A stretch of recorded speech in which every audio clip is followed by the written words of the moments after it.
So, most of week 6 is now in the books. Obviously, a couple games left, but let's talk about the good and the bad.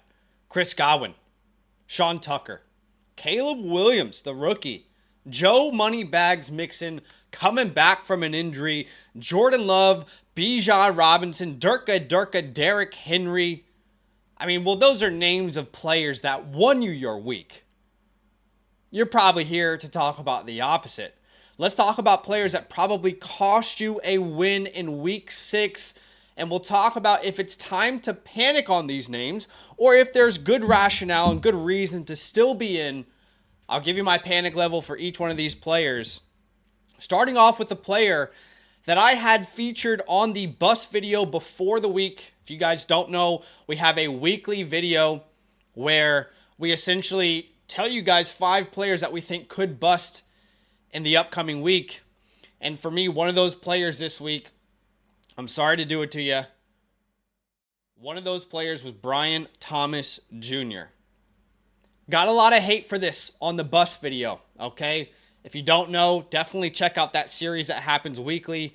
I give you 5 players each and every week that I think could lose you your matchup. And there was a lot of backing behind my concern around Brian Thomas this week specifically. And a lot of people couldn't hear that.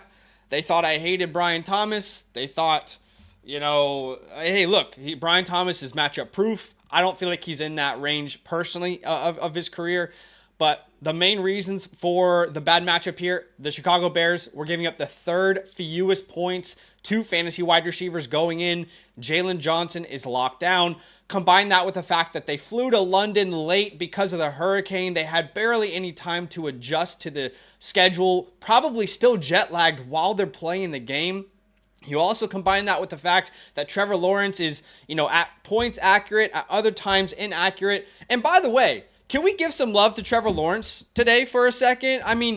There was a wide open target. Brian Thomas was nailed right in the end zone, and beautiful target. It couldn't have been put in a better spot for him from Trevor Lawrence, and Brian Thomas unfortunately dropped the ball. So if there's people out there who are on Twitter, on YouTube, or wherever, Discord, and they're saying Trevor Lawrence is trash, I'm sorry, respectfully, I'm not sure you watched that game. I'm not sure you did, because we had 5 wide receivers who dropped wide open touchdowns. He placed the ball perfectly.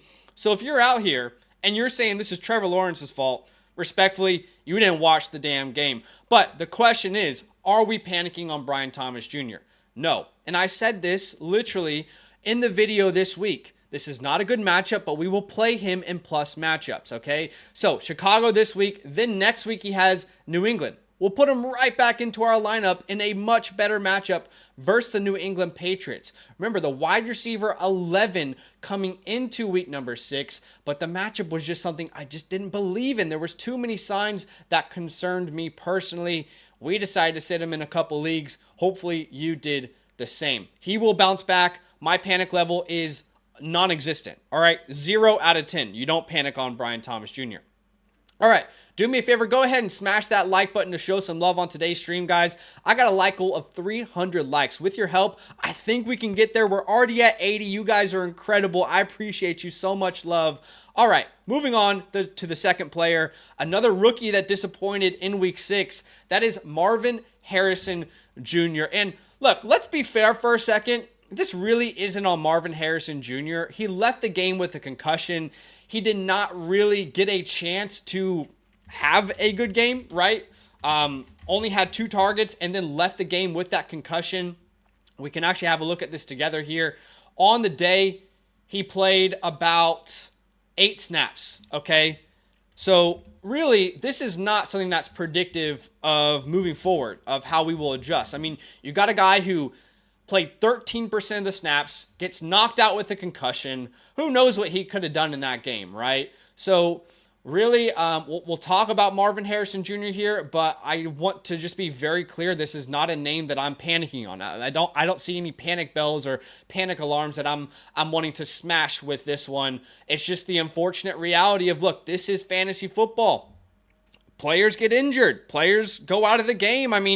They're all about player safety now, and unfortunately, we are seeing every year more and more players get ruled out with concussions, where 5 years ago, those players are probably just playing straight through it, right? So it's just the unfortunate reality of player safety combined with fantasy football. And look, I know that the Guardian caps look really lame. Like, no, none of us can disagree on that, all right? Do the Guardian caps look cool? No. Look, you're minus 1,000 aura when you put them bad boys on. But would I prefer my player to wear one so he doesn't go out with a concussion? Yeah. So if anybody out there is playing for my fantasy team, bro, just go put a Guardian cap on, please. Like, I don't care if it looks bad. I want you to be healthy. I want you to play for my team. I want you to stay out there. So many concussions this year. It is infuriating to see. And who the hell is making helmets, by the way? We've got Elon Musk out here, and he's created iRobot. Technology's not the problem. We've got robots serving as bartenders. How are helmets not more advanced at this point? Someone create a helmet that is safe, please. For the love of God. We've got robots on the world. We're living in iRobot. Figure it out. All right. Let's talk about Calvin Ridley. Funnily enough, Calvin Ridley is a player that I have no stock of in fantasy football this year, so I can't relate to the people out there who do have him. But I would say I'm sorry. I'm sorry you drafted Calvin Ridley. That's unfortunate. Funnily enough, like we mentioned, we do a bust video before every week, and Calvin Ridley, the only time I had Calvin Ridley on that bust game was the only game where he played well. That was week 2 versus the New York Jets. This is the one game we had Calvin Ridley on the bust list. He had 24.7 PPR points. So, honestly, maybe I need to take a little bit of responsibility here. Maybe this is on me. You know what I'm saying? Like, maybe I should put him on next week's bust list. That way, he watches the channel, because obviously, he watches the channel. He's not motivated right now. And then he goes out and has a game, right? So, if you guys want me to do that, you own Calvin Ridley, I can put him on next week's bus video, and we can do this thing. But look, the reality is this is not all that different to Anthony Richardson. I mean, it's very similar to when Anthony Richardson starts, and you just don't have a quarterback that can get your wide receivers the ball. When Josh Downs and Michael Pittman and Alec Pierce and all these Colts wide receivers are playing with Joe Flacco, we love it. We love it. Those guys are must-starts every single week. But when Anthony Richardson comes back, it might not be the same exact scenario, right? It's the same thing in Tennessee, except there's no backup to save these guys. Mason Rudolph is just as bad as Will Levis. And unfortunately, Will Levis, I mean, I've said this before, but I mean, the guy puts mayonnaise in his coffee. Why did you ever trust a wide receiver on his team? Unfortunately, that might be on you. If you're out there and you have Calvin, like, let's be honest here for a second. Let's take some accountability. I'll do the same with some bad takes this year. But, I mean, that guy puts mayonnaise in his coffee. That's on you. Let's be honest for a damn second, okay? But what's the panic level? 10 out of 10. How could the panic level not be higher? I mean, what's your panic level? Tell me in the chat. Out of 10, what is your number? I don't understand how it wouldn't be a 10 out of 10, right? I mean, is he rosterable at this point? Does it matter how many targets he gets? He had 8 targets. He didn't catch one of them. Guys, the odds are you might be able to play in the NFL, and if you were targeted 8 times, you might have been able to catch one of those. I mean, maybe not from Will Levis, but let's say Joe Flacco was your quarterback. You might have been able to line up at slot receiver, or maybe you're a big guy at tight end. You probably would have been able to catch 1 target, right? I mean, woo, that is rough, baby. That is rough. All right, moving on. Mike Evans. All right, Mike Evans. There should be no panic. But in case anybody out there who owns Mike Evans, I just want to give you guys some relief. This is not uncommon. In fact, most of the time that Mike Evans plays the New Orleans Saints, the Saints live rent-free in this man's head. I'm telling y'all, we made a video this week about Chris Godwin, and we were talking about how Chris Godwin was going to go off this week, how he has played really well versus the Saints, and Mike Evans has been locked up. He's had like one good game out of the last 10 games versus New Orleans. It's the combination of Marshawn Lattimore and the entire city of New Orleans hating this man. And unfortunately, that just came to pass. And also important to note that Mike Evans did leave the game with an injury. So that is something that we will have to monitor throughout the week. I can't, at the time of streaming this, tell you the severity of it. However, you can see he played 43 snaps. That is not common for him to be hovering around 56% of the snap share, right? 56% of the snaps is what he had here in week 6. That's not common. He was dealing with an injury, but I mean, the positive side of it is that he came in and he was shuffled out and came back in and out. So it's, don't be too worried just yet about Mike Evans. He's definitely a must play on a weekly basis. I mean, let's look forward. If he's healthy next week, you're going to start him versus Baltimore, right? Week 7 versus Baltimore, right? I mean, this week I told you in the Stars video to start Terry McLaurin versus this Baltimore Ravens defense. I'm going to tell you this next week, start Mike Evans versus the Baltimore defense, right? It's a smash matchup. My panic is a 0 out of 10. Hey, do me a favor. Go ahead and smash that like button on today's stream. I got a like goal of 300 likes. We're almost halfway there. And the numbers say if everyone hit the like button right now, we could get there. I appreciate y'all for showing some love to the stream. All right, moving on. Let's talk about DJ Moore. Man, oh man. I'm not going to lie. I thought we had moved past this, DJ. I thought we had moved past the inconsistencies. I hate to sit here and report that there might be more inconsistencies for DJ Moore moving forward. The good news before week 6 was that Keenan Allen was not playing in 2 wide receiver sets, was that Keenan Allen was playing a lower percentage of the snaps very clearly than Rome Odunze and DJ Moore. And then we come into week 7, and that's not the case anymore. It's like out of nowhere. It's like, actually, we're going to feature Keenan Allen in this game. And Cole Kmet as well, by the way. So, man, it's really tough to digest this Bears wide receiver room on a week-to-week basis, right? I mean, if you look at it this week, you can see DJ Moore ran the most routes. He had the most snaps, but he was only targeted 5 times. They targeted Keenan Allen 5 times. They targeted Cole Kmet 5 times. So you're talking about a team whose identity has completely changed. By the way, I don't know if you've noticed that. The team's identity changed.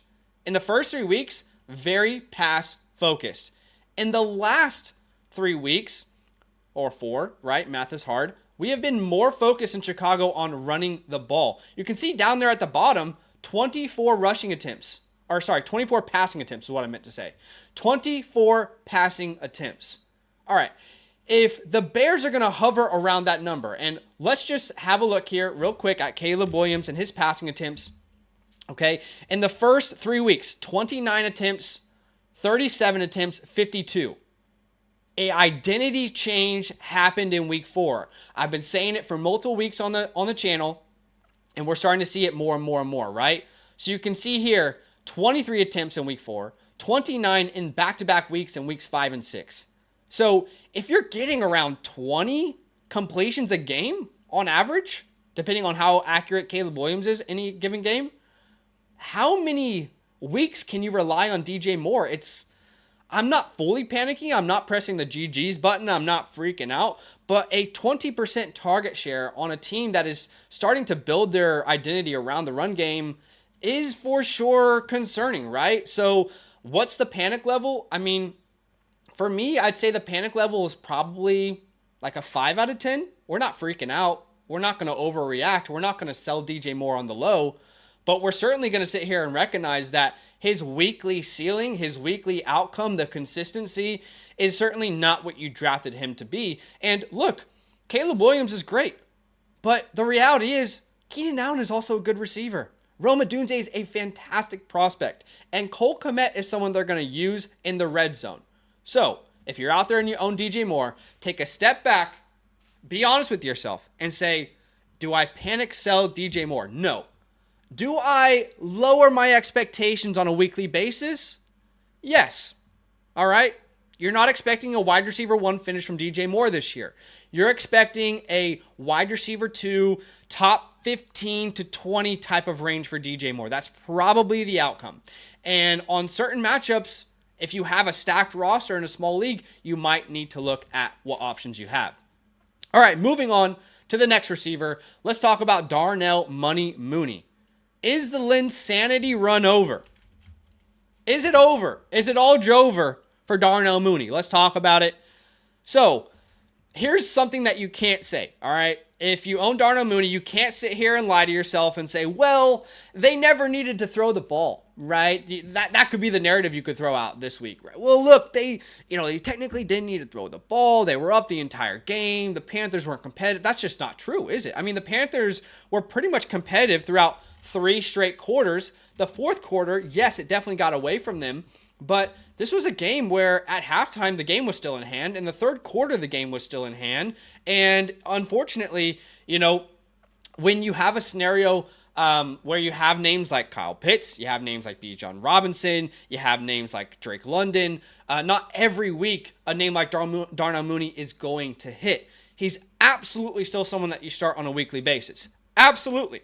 All right? I am not sitting here on this stream telling you don't start Darnell Mooney moving forward.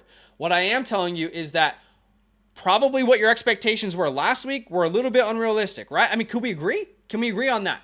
Can we agree that Darnell Mooney's probably not going to finish as a top 12 wide receiver like a lot of people were feeling last week? He's probably not going to get 15 targets a game. This is somewhere in the middle between what you saw last week and this week is probably your expectations. You should expect 12 points per game in PPR, and you should probably be very happy with that. That should be your expectations with Darnell Mooney. And look, if you can package Darnell Mooney with another name and upgrade, I don't think that's a bad idea, but I don't think you necessarily need to do that if you're in deeper formats. Now, if you're in an 8-team or a 10-team league, sure, package Darnell Mooney with another name, try and get a solidified guy, someone who's, a little bit more consistent, then you can do that. But the panic level on a flex who got 5 targets still, no, I mean, the panic's like a 2 or 3 out of 10. Let's be honest with ourselves, okay? Let's not over-dramatize anything for this video. Do me a favor, go ahead and smash that like button to show some love. Do me a favor and go ahead and hit that like button. We're just 100 likes away from our goal now, which is 300. You guys are awesome. Thanks for loving the channel. We just hit 35K recently. You guys are incredible. So much love this year. We're going to continue to put out the best content we possibly can. Be a friend. Smash that like button to show some love. Let's hit 300 like goal on the stream with your help. I know we can do it. Let's talk about Thursday Night Football, all right? You could make an argument. I'm not going to make it for you, but you could make an argument that Brandon Ayuk and DK Metcalf were the biggest busts at wide receiver this week. I'm not saying you have to make that argument. I'm just saying you could make the argument. Okay? You could make the argument.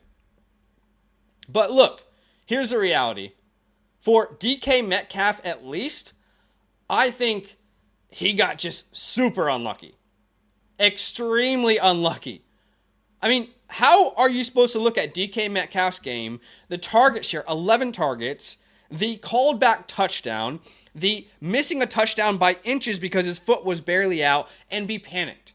No, we're not panicked about DK Metcalf. DK Metcalf might finish top 5 in targets this year, guys. With the Ryan Grubb offense, he's consistently getting targeted. Not only in intermediate, down the field, the short game, the red zone, the end zone, he's being targeted everywhere. If anything, I'm viewing this as a buy low on DK Metcalf. My panic level is a 0 out of 10. Now, unfortunately, not every player is going to hit in fantasy football. Like, let's be honest for a second. But the targets are there for DK Metcalf, and they're consistent in an offense that's throwing the ball top 5 in attempts per game. So, let's talk about Brandon Ayuk, though, because it's kind of like the complete opposite of everything I just said. I'm not saying we panic on Brandon Ayuk, but this is not a player that is being consistently targeted. We have to recognize that, okay? And if you watch my wide receiver start sit video this week, I made a statement and I basically said, look, if you're out there and you own a 49ers wide receiver, let's come to terms with something. Every week, there will be someone who busts. That's just the reality. There are so many names there, and CMC hasn't even joined the team yet. You got Brandon Ayuk. You've got Deebo Samuel. You got George Kittle. You got Jawan Jennings, who is getting pretty much almost the same target share as Brandon Ayuk this year, right? I mean, you have to be aware that 5 players can't score a touchdown every single week, right? So, look, if you own Brandon Ayuk, are you panicking? I don't think you're panicking. I mean, I probably would have tried to trade him into a more reliable name after his performance last week. But of course, it's difficult to do that, right? When you see him get 11 targets in the previous week and you're thinking, oh my God, Brandon Ayuk is back. But look, if you can turn a Brandon Ayuk into a DK Metcalf, for example, that's perfect. Can you find a way to get that trade done? Can you turn him into a Marvin Harrison Jr.? Can you turn maybe Brian Thomas is a better name to roster rest of season? So is Brandon Ayuk someone that you're panicked on? I mean, I've already been a little bit concerned myself. I'd say he's a strong 6 or 7 out of 10. What's your number? What's your number? Okay? What is your number on Brandon Ayuk? Tell me. From 1 to 10, how panicked are you? Now, if you set the right expectations moving forward, then that panic level becomes lower, right? If your expectation each and every week is, Ayuk can win me my week, he can lose me my week. That's the right thing to say, right? That's the right expectation to have for yourself. So if you can set that expectation week in and week out, then you will no longer have this expectation of Ayuk just got this huge bag. He's connected in a great offense to a great quarterback. The team that scored, top 3 in offensive points per game last year, and he's going to take off this year, and he's going to get 10 targets a game. If you can readjust your expectations, you will start to like Brandon Ayuk again. But if you are going to focus on the pre-season expectations of Brandon Ayuk, as in when he signed that deal, I think you'll be a little misguided. All right, let's move on to some running backs. I see you guys in the chat. A lot of you are wanting to talk about Tank Bigsby and Travis Etienne. If you don't laugh, you'll cry. What the Doug Peterson's got to go. Doug Peterson's got to go. Guys. If you don't laugh, you'll cry now. What the... brother, Doug, are you okay? Sorry, wait a second. Okay, hold on. Let me wrap my head around this for a second. Okay. All right. So, Travis Etienne goes down with an injury. If you started Travis Etienne unlucky, all right? You can't predict injury. He went out with an injury. He touched the ball 4 times, barely played any snaps. What can you do? Same thing with Marvin Harrison Jr. What can you do? NFL is unpredictable. Each and every week, somebody's going to be down with an injury, and there's nothing you can do about it. But brother, okay, through 6 weeks, there was not a more efficient running back in the NFL than Tank Bigsby. Now Travis Etienne is out. It's time to let this guy shine. It's time to give him his shot. Let's make sure he touches the ball at least 15 times this game. Is that cool, Doug? Wait a second. Hold on. You're telling me the running back with the most yardage this week was Dearness Johnson? What the fuck are we talking about?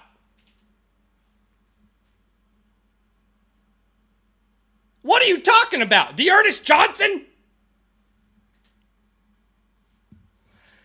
Oh my God. Doug Peterson might have just become the most hated coach in the NFL. I don't think it's Arthur Smith anymore. Can we be honest for a second? This might be the most hated coach in the NFL today.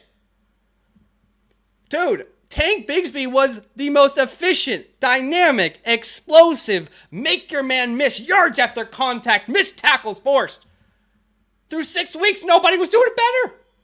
Through 6 weeks, this man looked like Maurice Jones-Drew. This man looked like LaDainian Tomlinson. I'm not saying he is, clearly. But you had a chance to feature him, and you gave him the ball 7 times? No Travis Etienne. You gave him the ball 7 times. And more importantly, you let Dearness Johnson shine. Why?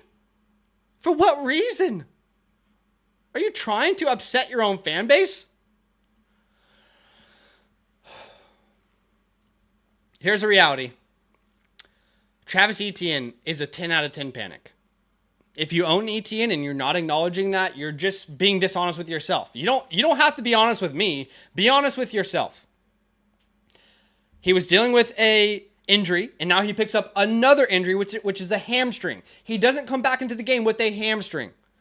He's not going to play next week. All right? If he does play next week, come back to the stream and yell at me and call me an idiot. He's not playing next week. He will not play next week. Okay?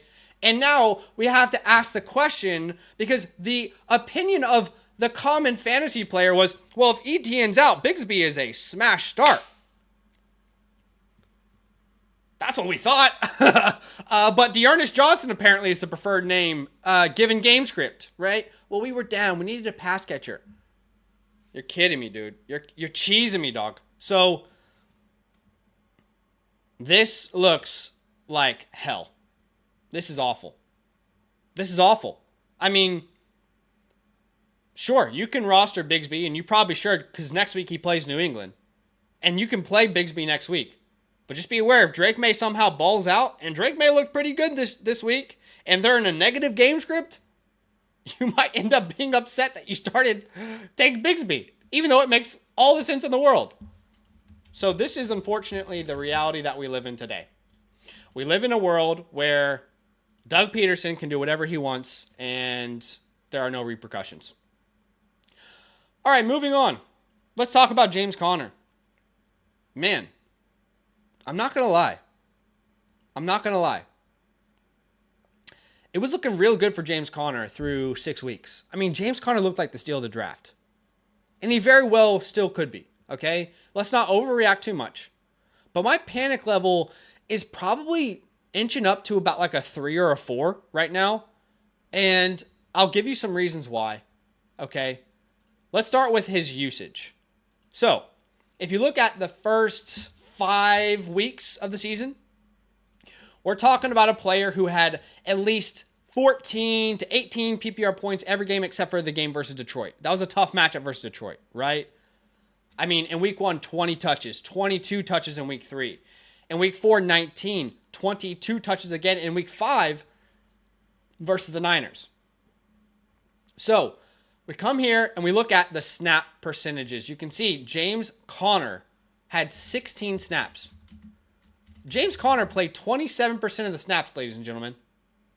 27% of the snaps. Okay. All right.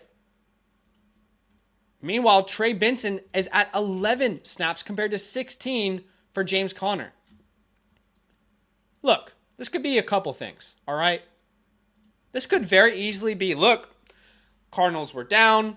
They preferred Amari DiMercato as a pass catcher, and that's as simple as it is. I mean, can we be honest here for a second, though? How many game scripts will they not be down?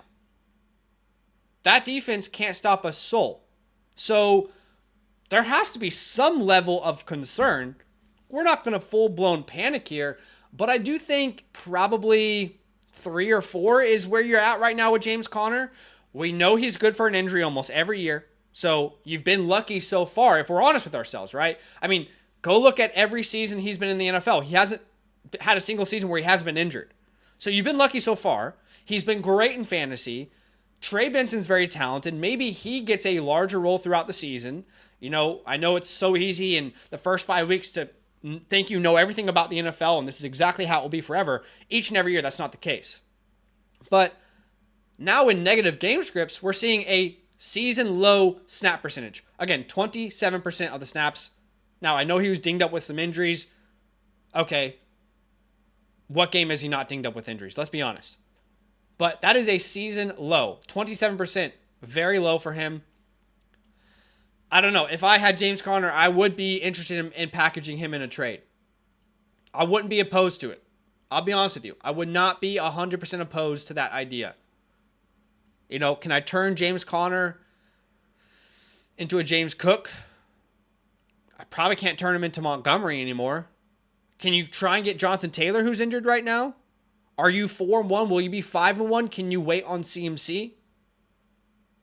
Right? I mean, these are some of the questions you should be asking yourself. Every league's going to be different. Not every league's going to accept every different trade, but I think there's some questions that you should be asking yourself. All right, guys, we are 25 likes away from the 300 like goal. So be a friend, hit that like button. Let's hit that together on stream. I appreciate you. But let's move on to Saquon Barkley. Honestly, I'm not going to spend much time on this. It actually feels like ridiculous for me to even have this name on the stream. On the stream. I mean, no, we're not panicked about Saquon Barkley. The panic level is 0. Okay. But if you're out there and you can somehow get Saquon Barkley in a package, go get him. Okay. Go get him. All right. Moving on. Let's talk about Dallas Goedert. Same team, different scenario. The panic level on Dallas Goedert, even heading into the week, was very high for us on this channel. And it wasn't because we predicted some injury, right? That's impossible. That's impossible to do. However, my panic level is all around this offense now being healthy. I mean, it's not a surprise that Dallas Goedert's best games came without A.J. Brown and Devonta Smith. If we want to have a look at his game logs so far this year, in week 1, A.J. Brown was present, 5 targets, 7 fantasy points. In week 2, they lost A.J. Brown, still had Devonta Smith, 4 targets, 6.8 fantasy points. In week 3, with no Devonta Smith and no A.J. Brown, he goes off. He goes crazy. Same thing in week 4, decent game. His first game without those 2 star receivers, he gets injured, but only 1 target. So, look, it's hard to say exactly what his role would have been if he was completely healthy the entire game, but this panic goes beyond just him going down with an injury. And I know he didn't play much in this game, but we were already concerned because of this offense being healthy. So, look, if you can somehow turn Dallas Goedert into another name, definitely be active. For example, can you flip Goedert for Hawkinson right now, who is still coming back at some point?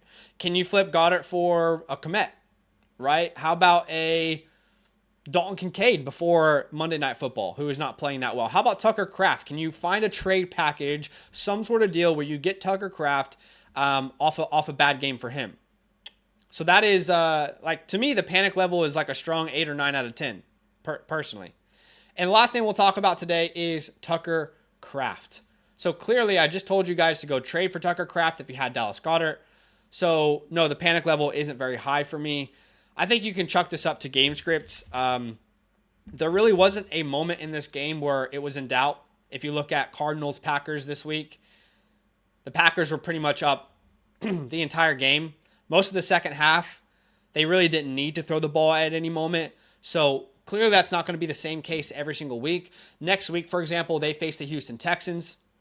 So you think about next week onwards, probably Tucker Kraft is going to be more necessary each and every week. And also, it's good if you own Tucker Kraft because Luke Musgrave just went on the IR. So for me, the panic level is a 0 out of 10. Yes, he's been inconsistent throughout most of his career, but I do think this is a talented player. And by the way, there were multiple times this game where he was open and normally he gets a target, but it just didn't happen. The other thing to consider here is Jaden Reed went down with an injury. He came back, but maybe he misses time. Dontavion Wicks went down with an injury. He probably will miss time. So a lot of names are going down with injuries. They didn't need him. Overall, this is a 0 out of 10 panic for me. And look, the last name that I will mention, which we didn't talk about, we didn't make a graphic for, is Rachaad White. Look, for me, if you own Rachaad White, this is a full 10 out of 10 panic. And it has been that way for multiple weeks. Pretty much since Bucky Irving became a split ownership of this backfield, it was like a 10 out of 10 panic. Because Rachaad White was dominating touches last year. He was top 5 in usage and utilization. And you were already concerned because you have a player who isn't very efficient, splitting touches now. But now you have a scenario where Sean Tucker even looks better than Rachaad White. I mean, guys, let's be honest for a second. The Bucs have been the worst rushing offense in the NFL for multiple years. And versus a very good Saints defense, they just dominated. Bucky Irving, Sean Tucker, both dominated. With Rachaad White dealing with an injury, with this team having their best rushing performance, and I don't know this for sure, but I imagine that's one of their best rushing performances in the last 5 years. To me, the panic level on Rachaad White is a 10 out of 10. He'll have a role, but he will not be the workhorse for this team maybe ever again. Maybe ever again. So that's the last thing that I would mention. I definitely appreciate you guys being here with me. Do me a favor, smash that like button to show some love. The last thing that we will do, which I like to do every week, just to hold myself accountable, if I have time in the stream, I like to go through my videos where I tell you guys players to start and sit, and I like to see how many we hit. So why don't we do that to end today's stream? Shoot. Okay, here we are. That was a mess. Okay, let's start with players that I thought would pop off. This is the 10 players that will go nuclear. So, Bijan Robinson was the first player. I feel good about that. That's a hit. 1 out of 1. Then we had Terry McLaurin. Let's say 2 for 2. Then we had DeAndre Swift and DJ Moore. I would say that's 3 out of 4. DJ Moore clearly didn't hit. Almost got into the end zone, though, but that is 3 out of 4. Trey McBride makes it 4 out of 5. Breece Hall, we don't know yet. Breece Hall hasn't played just yet. But hopefully he bounces back. So let's say 4 out of 5 because we don't know on him. Deontay, I would say hit. That's 5 out of 6. Justin Fields, I definitely think he hit. To me, that's 6 out of 7. Tony Pollard is 7 out of 8. He had an absolute game. And, of course, Tajay going down definitely helped. And then our last name was Chris Godwin. That's 8 out of 9 this week. I mean, wow. All right. All right. Let's do our thing. Okay, how about the players that I thought might lose you your matchup? Well, we did Ramondre Stevenson, but he didn't play, so that doesn't count. Brian Thomas was on the list. That's 1 for 1. Rashid Shaheed was on the list. That's 2 for 2. Had a touchdown, but finished with 8 points. Come on, that's a bust. Come on, let's be honest. Rico Dowdle, I actually haven't checked his final score. Rico Dowdle ended with 10 points. So actually that's probably not a hit. That's a decent play. Let's be honest. So what is that? 2 for 3? Yeah, that's 2 for 3, I'd say. Justin Herbert finished with 14 points. I'd say that's 3 for 4. All right. Always want to do my best to keep myself accountable. I appreciate you for watching. And we'll see you guys in the next video. All love.